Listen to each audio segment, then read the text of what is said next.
কাছে মনে হচ্ছে যে নির্বাচন সংস্কার মানে কিছু বলা হচ্ছে যে কিছু যৌক্তিক সংস্কার করে যদি নির্বাচনটা না দেওয়া হয় তাহলে বিএনপি যখন ক্ষমতায় আসবে বা অন্য কেউ যখন ক্ষমতা আসবে তারাও আসলে একই সরকারের সমান ফেসিস্ট হতে পারে, গত সরকারের সমান।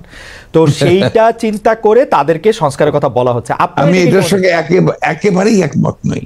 আমি ঘোরতর আপত্তি জানাচ্ছি, তীব্র প্রতিবাদ জানাচ্ছি। বিএনপির সঙ্গে ফ্যাসিস্ট আওয়ামী লীগের তুলনা করার কোনো কারণই থাকতে পারে না। কারণ বিএনপি ইজ এ পার্টি, যে দলটা বহুদলীয় গণতন্ত্র নিয়ে এসেছে। আওয়ামী লীগ একদলীয় শাসন ব্যবস্থা বাকশালে ছিল, আমরা বহুদলীয় গণতন্ত্র নিয়ে এসেছি।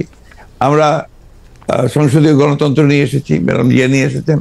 আমরা তত্ত্বাবধায়ক সরকার বিধান পাশ করেছি পার্লামেন্টে, এবং আমাদের কাছে ফ্যাসিস্ট আবার এখন পর্যন্ত তো প্রশ্নই উঠতে পারে না।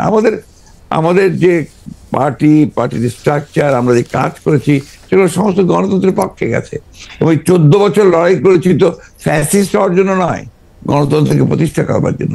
সুতরাং এই কথাগুলো যখন বলা হয়, তখন এই কথাগুলো আমার কাছে মনে হয় যেটা আপনার শুধুমাত্র হয় কথার কথা বলার জন্য বলা হয়, অথবা বিএনপিকে আপনার ছোট করে খাটো করে দেখানোর চেষ্টা করা হয়। কিন্তু এইখানে তো পাশাপাশি আরো দুইটা সত্য আছে। একটা সত্য হচ্ছে যে বিএনপিও তো আসলে ক্ষমতায় ভারসাম্যের কথা বলছে, এবং সেই ক্ষমতায় ভারসাম্যের কথা বলতে গিয়ে এই প্রধানমন্ত্রী, উপপ্রধানমন্ত্রী, রাষ্ট্রপতি, উপরাষ্ট্রপতি জাতীয় সংস্কারের কথা বলছে, এই বিষয়টি যেমন আছে। এবং বিএনপিও রাষ্ট্র ক্ষমতায় ছিল, তখনও বিএনপিতে আসলে ক্ষমতার ভারসাম্য আছে কিনা সেটা নিয়ে প্রশ্ন উঠেছে। আবার আপনি যদি আমাকে অনুমতি দেন, আমি বলবো যে বিএনপির একজন খুব গুরুত্বপূর্ণ শীর্ষস্থানীয় নেতা জনাব মওদুদ আহমেদ, আমি তাকে কোট করছি, তিনি লিখেছিলেন, আমরা ক্ষমতায় গেলে বিএনপি সাফল্য হবে আরও কম, কারণ দলটি শাসন কৌশলে কোনো উন্নতি হয়নি, দলটিতে নেই কোনো আত্মোপলব্ধি এবং আত্মসংশোধন শব্দ দুটির অস্তিত্ব। অর্থাৎ এরকম কথা কিন্তু আছে। মওদুদ আহমেদের কথাই যে আপনার চূড়ান্ত কথা তা তো নয়। জি, মওদুদ আহমেদ তার দৃষ্টিকোণ থেকে তিনি ওই কথাগুলো বলেছেন। আমি তো মনে করি যে কথাগুলো সঠিক নয়। বিএনপি একটা পার্টি, যে পার্টিটা আপনাকে গণতন্ত্রকে রিইন্ট্রোডিউস করেছে, মাল্টি পার্টি সিস্টেম ইন্ট্রোডিউস করেছে, আগে আমি বললাম, আর রিপিট করতে চাই না। তো বিএনপিকে ওই দলের সঙ্গে বা ফাইজারের সঙ্গে তুলনা করাটাকে আমি মনে করি এটা একটা সঠিক তো নয়। আমি মনে করি এটা একটা উদ্দেশ্য প্রণোদিত। আচ্ছা,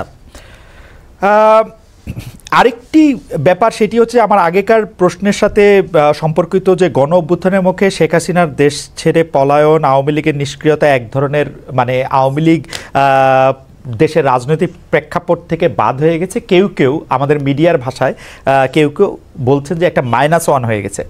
অন্তর্বর্তী সরকারকে নিয়ে কোনো -2 সংখ্যা কি আছে? কেন এই প্রশ্নটি উঠছে সেটিও আমি বলি, যেটা কিছুটা আপনি আগেই প্রশ্ন করেছেন, যে আওয়ামী লীগ আমলে কিন্তু আমরা দেখেছিলাম যে বেগম খালেদা জিয়ার চিকিৎসার জন্য বারবার বলা হচ্ছিল, কিন্তু 3.5 মাস পরেও বেগম জিয়া এখনও দেশে আছেন, তারেক রহমান সাহেব এখনও দেশে ফিরেন নাই। তো এইটার ক্ষেত্রে কি -2 কোনো আশঙ্কা আপনাদের মধ্যে রয়েছে কিনা অন্তর্বর্তী সরকারকে নিয়ে? এই -2 তো এসেছিল আপনার 1/11-এ। এখন আপনার এই -2 কোনো সমস্যা নেই। কারণ হচ্ছে যে আমরা আগেই বলেছি, আমি গতকাল একটা ইন্টারভিউতে বলেছি যে বিএনপিকে এখন আর কেউ মাইনাস করতে পারবে না। এক, 2 নম্বর হচ্ছে আওয়ামী লীগ যদি নিজেরা মাইনাস হয়ে গিয়ে থাকে তো সেটা তো আওয়ামী লীগ হয়েছে, কারণ সে দেশেই নাই, তার নেত্রী পালিয়ে গেছে। সুতরাং আপনার এই জায়গাতে তো তারা নিজেরাই চলে গেছে। এখানে একটা জিনিস আমাদের সবসময় মনে রাখতে হবে, যে রাজনৈতিক দলটি পলিটিক্যালি ব্যাংক্রাফট হয়ে যায়। আওয়ামী লীগ তো এখন আসলে পলিটিক্যালি ব্যাংক্রাফট একটা রাজনৈতিক দল। আমি আগে থেকেই বলছিলাম কথাটা আর কি। তার কোনো রাজনীতি নেই, সে ক্ষমতাকে এমন ভাবে ব্যবহার করেছে তাদের ব্যক্তিগত স্বার্থে, দলীয় স্বার্থে না, প্রত্যেকের ব্যক্তিগত স্বার্থে। They have minted money like anything. দেশকে তারা একেবারে ফোকলা করে দিয়েছে, এবং সেই দেশকে ফোকলা করে দিয়ে পালিয়ে গেছে, এবং এটা জনরোষে পালিয়েছে। নর্থদের যে কোনো মিলিটারি কু বা কিছু হয়েছে, পিপলস রেট, জনরোষ, সেই রোষে তাকে পালিয়ে জীবন বাঁচাতে পালিয়ে যেতে বাধ্য হয়েছে। এই বিষয়গুলো আমাদের মাথায় রাখতে হবে। আমরা কোনো মতেই যেন চেষ্টা না করি এটাকে কোনো মতে খাটো করা। The fascist Awami League regime এতে বাধ্য হয়েছে দেশ থেকে পালিয়ে যেতে জনরোষে। ওকে,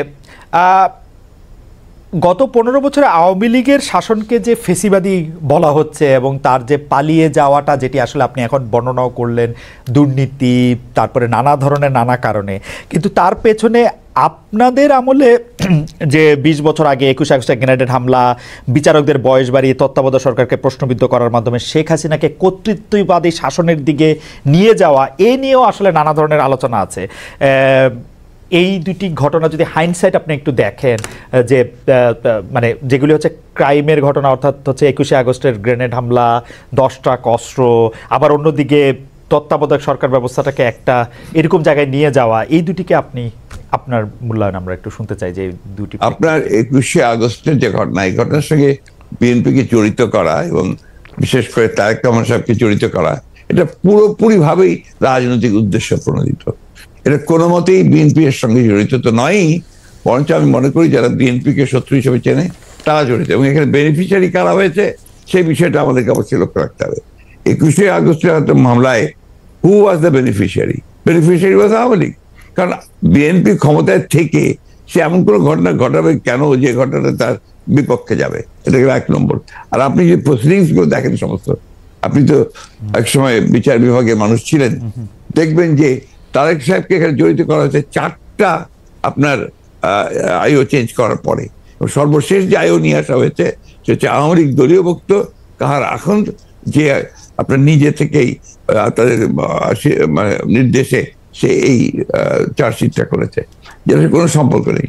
অন্যদিকে যে আপনার মূল আসামি ছিল, ভদ্রলোকের নাম আমি ভুলে যাচ্ছি, মৌলানা মুফতি মোহাম্মদ, তিনি তাকে দিয়ে 164 দিন তাকে টর্চার করে তাকে দিয়ে একটা আপনার স্টেটমেন্ট করিয়ে নিয়েছিল।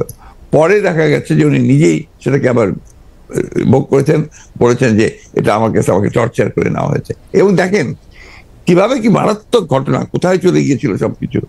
এবং he was hang before the trial was complete.